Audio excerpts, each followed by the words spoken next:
On Friday, September 11, 1998, a Japanese woman, Kayo Matsuzawa, arrived in Auckland, New Zealand. At 2:41 p.m., security cameras showed her getting off an airport shuttle on Queen Street in downtown Auckland. Kayo checked into her accommodation and placed her bags on her bed. She then went out to explore the city. At 3:32 p.m., she was captured again on CCTV cameras nearby. Those grainy images would be the last ever captured of the 29-year-old. 11 days later, her body was found in a utility closet in an office building smack in the center of a busy capital city. According to the medical examiner, she had been there for at least 10 days. She wasn't wearing any clothes. And 24 years later, her killer has never been caught and police don't have any solid leads. Who killed Kayo Matsuzawa? And how come nobody knows anyone leaving her body in the busiest part of a large capital city? In this video, we are gonna look deeper into this mystery and examine some of the theories as well as the suspects and try to answer some of the lingering questions about this highly bizarre case.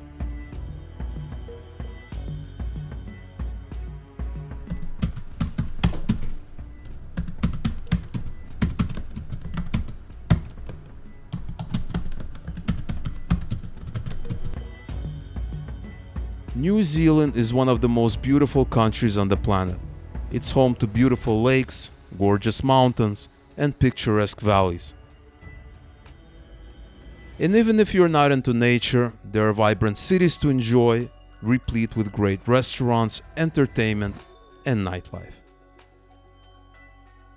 Even though New Zealand is fairly remote from the rest of the world, every year more than 13 million tourists visit the country. At about midday on Friday, September the 11th, 1998, Air New Zealand Flight 626 landed in Auckland from Christchurch. On board was a Japanese woman, Kayo Matsuzawa. The 29-year-old grabbed her bags and made her way to a shuttle bus, paying for a ticket into Auckland City. At 2:41 p.m., security cameras showed Kayo getting off the bus and crossing Queen Street. She checked into her accommodation, placed her bags on her bed, and then went out to explore the city. At 3:32 p.m., CCTV cameras at the Bank of New Zealand building across the road from the hostel captured Kayo walking past. Those grainy images would be the last ever captured of Kayo.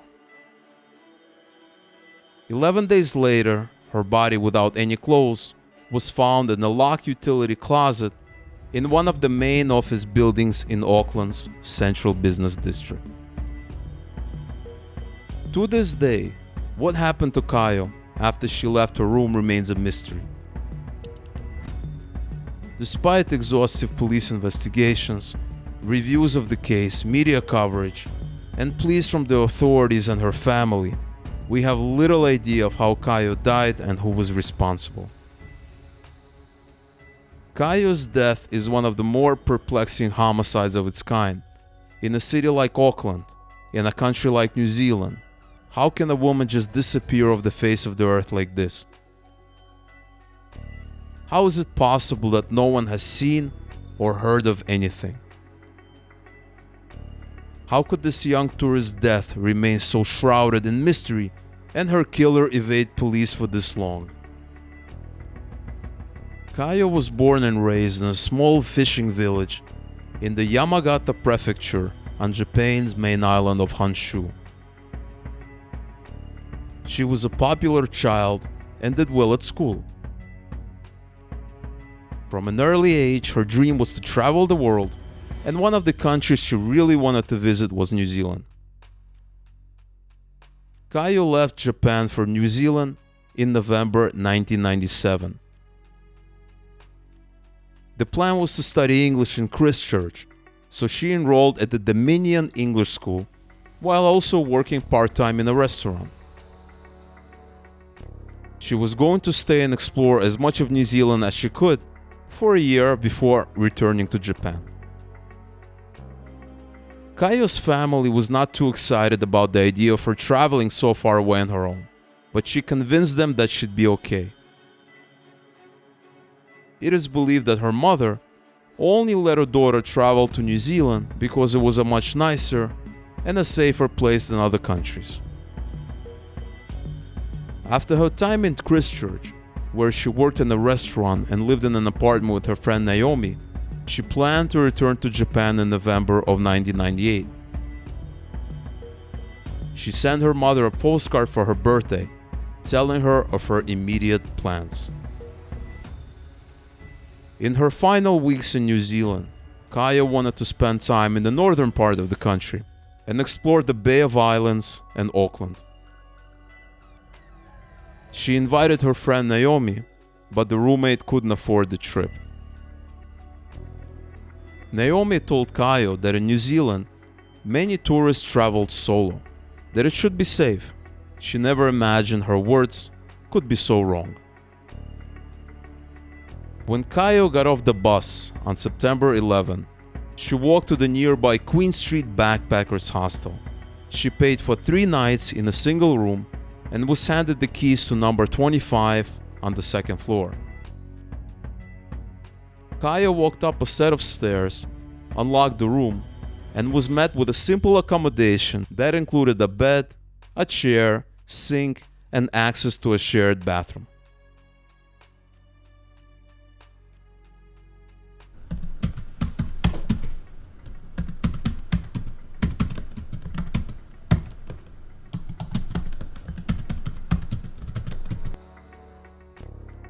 After checking in and setting her bags down on the bed, she decided to go and have a look around the city. She didn't have a lot of money at that stage of her trip, so shopping and pricey expeditions probably weren't on her radar. At 3:32 p.m., Kayo was captured on CCTV cameras nearby. Those would be the last images captured of the 29-year-old Japanese woman. There are many theories about what Kayo could have done that day, what direction she walked when she left the hostel, or whether she was going somewhere specifically or just aimlessly wandering around a new city. She could have popped into one of the many souvenir shops, or it could have been an English language school or a bar across the road. The only thing we do know for sure is that 11 days later, Kayo would be found dead in an exceptionally obscure place.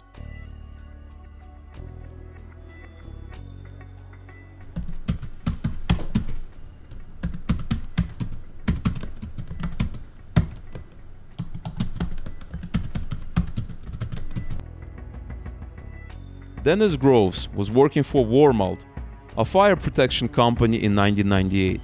His job was to test fire alarm compliance at a number of buildings around the city. On September 22nd, he called in to service the system at Auckland Central City Library, then headed to the Center Court building at 131 Queen Street. The building stood alongside the Burnsett Tower, and the two were linked by a stairwell. Off that stairwell was a small utility room, more like a large cupboard, where a center fire panel was situated. Groves accessed the stairwell and used the screwdriver to pop the cupboard door open. That's how he usually got in, because finding the building manager to get a key was a mission all in itself, and he could simply pop the latch open with the tool much more quickly. As the door opened, Groves was overwhelmed by a smell. At first he thought it was ammonia, but then, as he remembers it, it became really vile. He looked down and saw what he initially thought was a mannequin lying on the floor. He soon realized, though, that he was looking at a naked and badly decomposing body of a young woman. A shocked Dennis closed the door and went out to Queen Street and called the police.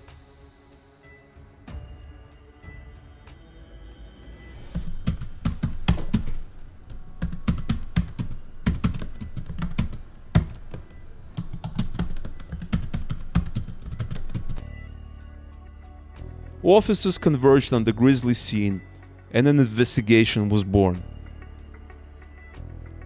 Massive scene examinations were completed in the closet, and police did their best to leave no stone unturned as they hunted this young woman's killer. Lead detective Mark Fergus wasted no time ruling out any kind of suicide and believed it to be a gruesome homicide from the get-go. They first worked on identifying the body.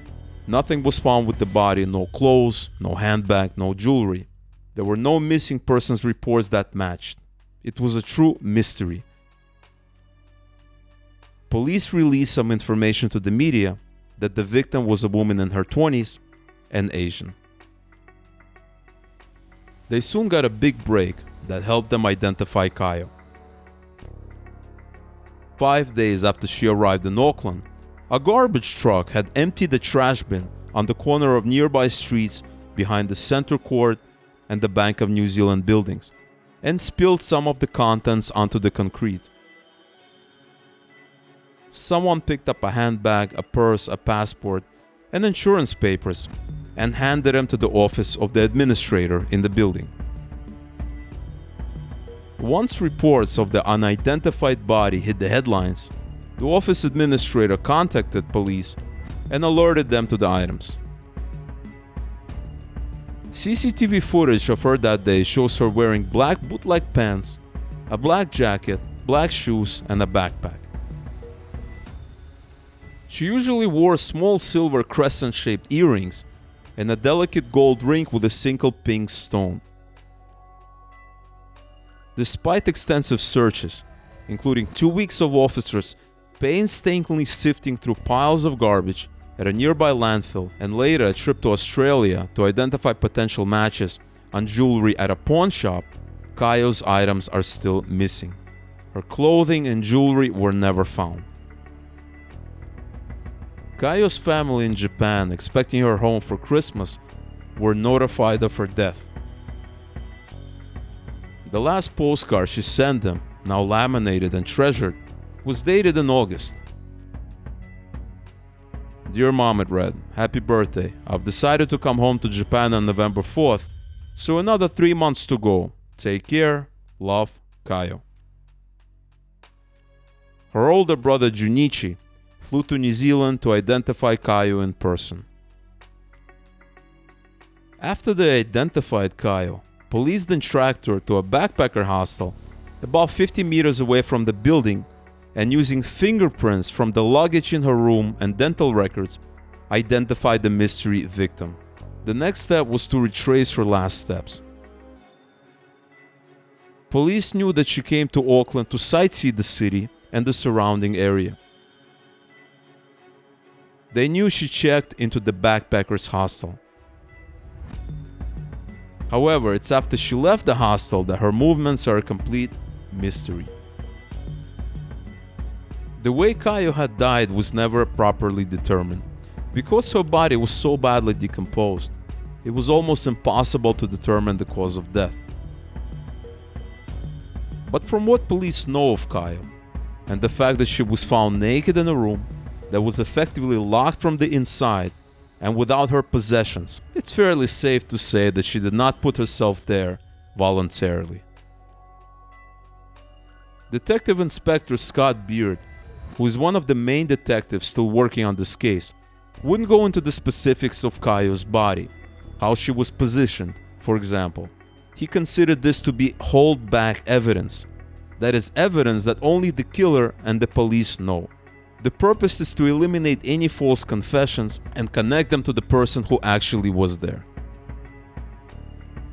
Next, detectives started looking at everyone who had access to the building and the utility closet.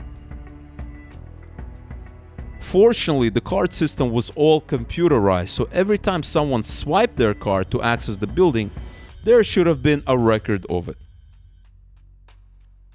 police began talking to the building's chief of security to better understand who might have had access to the building at or around the dates in question. And then they were met with one of the many roadblocks in this case. Not only were there tons and tons of employees who worked in the office building, but the utility closet itself was in an area that was linking two main buildings together. On one side, there was a large office building, and on the other side, there was a restaurant that didn't require patrons to have a special key card for entry. Anyone could have entered through the restaurant and then gotten access to the utility closet where Kayo was found. The other problem was that, according to police reports, the keycard data from the office building was mysteriously deleted around the days that Kayo's body was found in the closet. This meant that the police had no idea who used their keycard at or around the dates in question. The other main issue was determining her cause of death. As previously mentioned, her body was badly decomposed by the time it was found, and they couldn't accurately determine the cause of death. The medical examiner noticed that there weren't any marks on her body to suggest she was strangled. No gunshot wounds. There were also no illicit drugs found in her body. To this day, police have no idea how she died.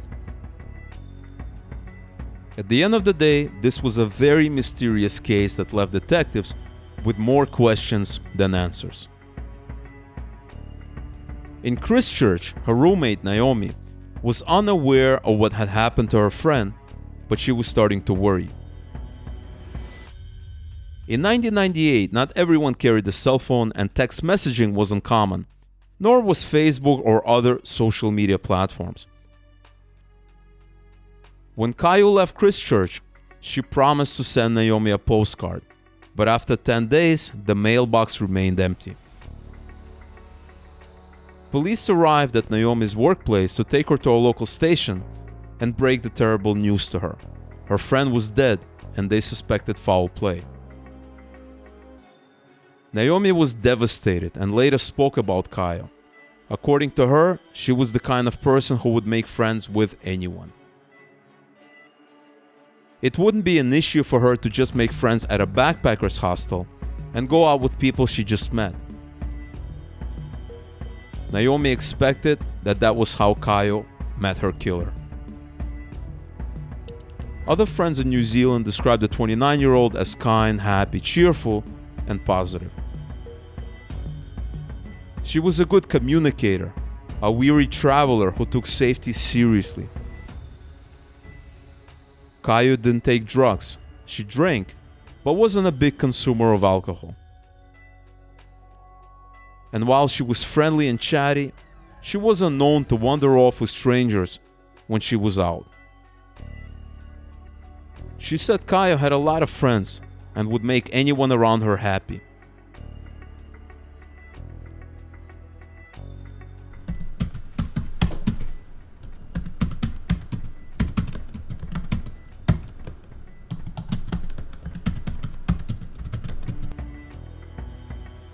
There are many theories as to what might have happened to Kayo that fateful day. The first question is whether this was a random act or something planned. Did Kayo meet someone randomly that day, whether in the hostel, in one of the stores, coffee shops, or on the street, or did she meet up with someone that she planned to meet before? The next question is, where was she murdered? It's obvious she wasn't murdered where her body was found, but most likely elsewhere. Perhaps she was meeting someone that she had planned to meet before. Maybe this is the main reason she had come to Auckland in the first place. Maybe she met this person online beforehand. Then he picked her up in his car in an area which didn't have surveillance cameras. They then drove together to a secluded area where she was killed. Then, most likely at night, he brought back her body to a place where he knew that he would never be seen, but also where her body would remain long enough so that it would decompose to a point where the cause of death and any possible evidence wouldn't be discovered by the police. Another theory that the police are looking into is that Kayo may have gone to a bar located in the center court building, and her drink may have been spiked. Remember, Kayo was described by everyone who knew her as being very friendly, outgoing. She enjoyed having a drink or two, but was not a heavy drinker. It's quite possible that she went to the bar to unwind for the day, had her drink spiked, was taken through the fire exit into the stairwell, and brought into the utility room where she was murdered. What's certain, however, is that she wouldn't have mistakenly wandered there, as the area was out of the way and needed special keycard access. Regardless which theories you subscribe to, it is believed that the person whom she met had to know the area extremely well. He definitely was not a tourist. Furthermore, all the evidence points to someone who not only knew the area extremely well, but also knew the location of the CCTV cameras, knew that every step he'd take from meeting Kayo to disposing of her body would never be caught by any one of them. The fact that there were no fingerprints on any of Kayo's belongings found in the garbage bin may point to someone who is forensically aware, knows what they're doing, and possibly had done it before. Ultimately, it seems that this person was confident and brazen enough to toy with the police. They'd commit a serious crime, put it all for the world to see, and then know that the police would have a hard time catching them.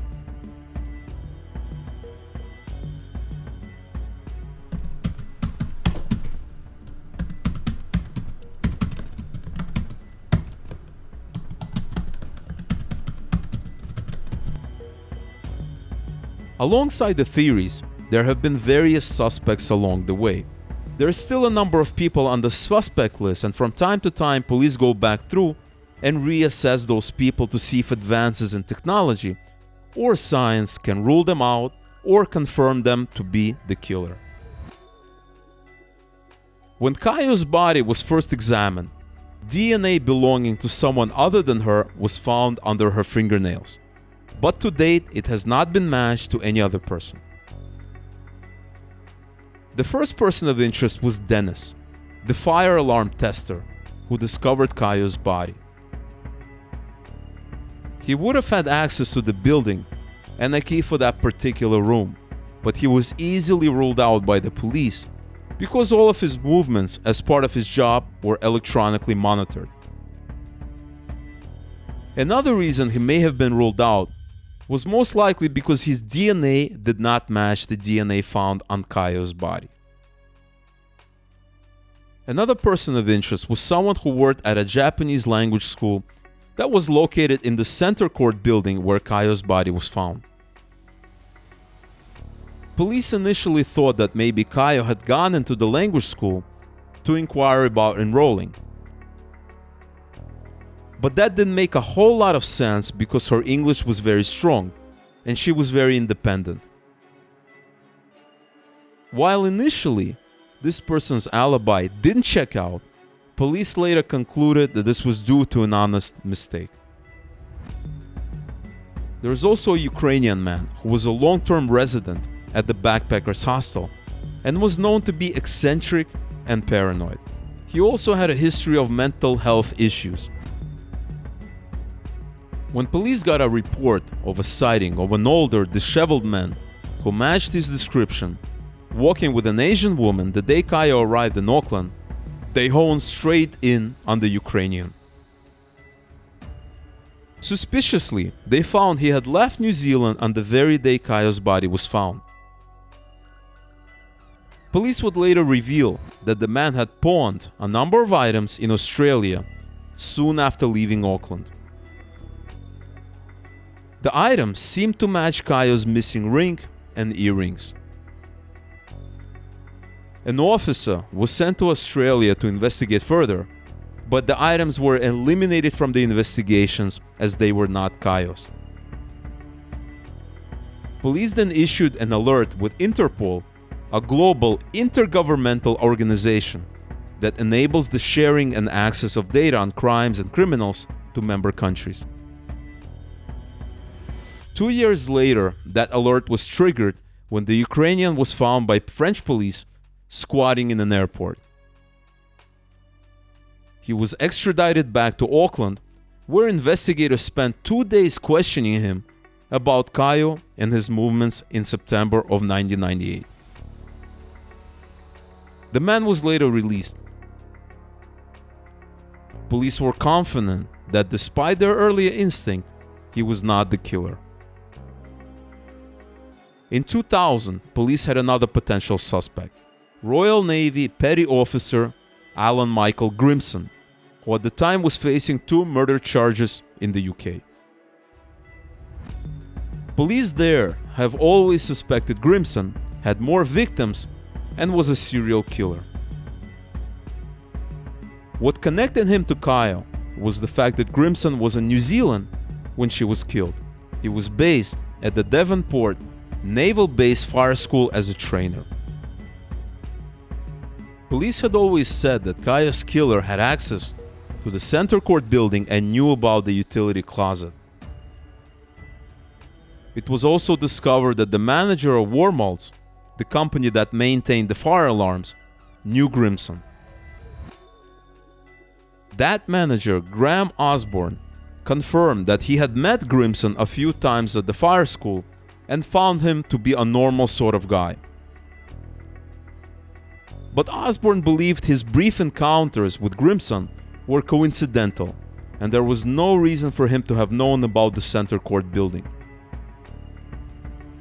The police requested that Interpol obtain information on Grimson's movements in New Zealand from the British police. The police said that while he hadn't been ruled out, they weren't absolutely certain that it was Grimson because he tended to target young men, and they had no hard evidence linking him to Kayo. But like all other tips and leads, the information on Grimson was not ignored, and no suspects will ever be ruled out until Kayo's killer is behind bars.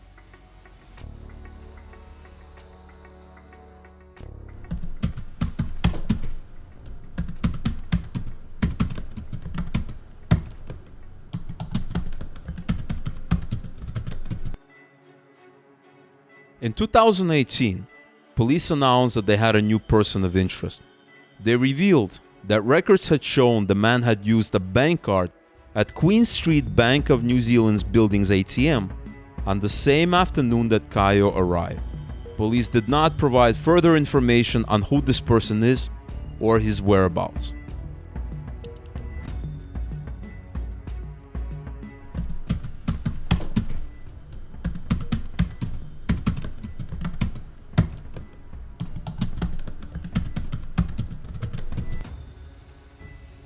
At present time, the case is still active and is being worked on by the New Zealand Police's cold case detectives headed by the lead detective Scott Beard. They're hoping that with the new advances in DNA technologies, especially in the field of genetic genealogy, they will be able to soon catch the killer. Kayo's is one of about 66 unsolved homicides in New Zealand dating back to 1914. It's a cold case that police still have a hope of solving, but they need people to talk to, come forward, and give them the crucial missing pieces to identify the killer. Kayo should have had the year of her life exploring a new city, then returning to Japan to settle down and maybe start her own family, or perhaps continuing traveling and seeing the world. But tragically, that was not the case. Kayo's remains were returned to Japan and she was farewelled. Her family was pleased to have her home, but 24 years on, they're still struggling to come to terms with her death and the lack of answers from the authorities.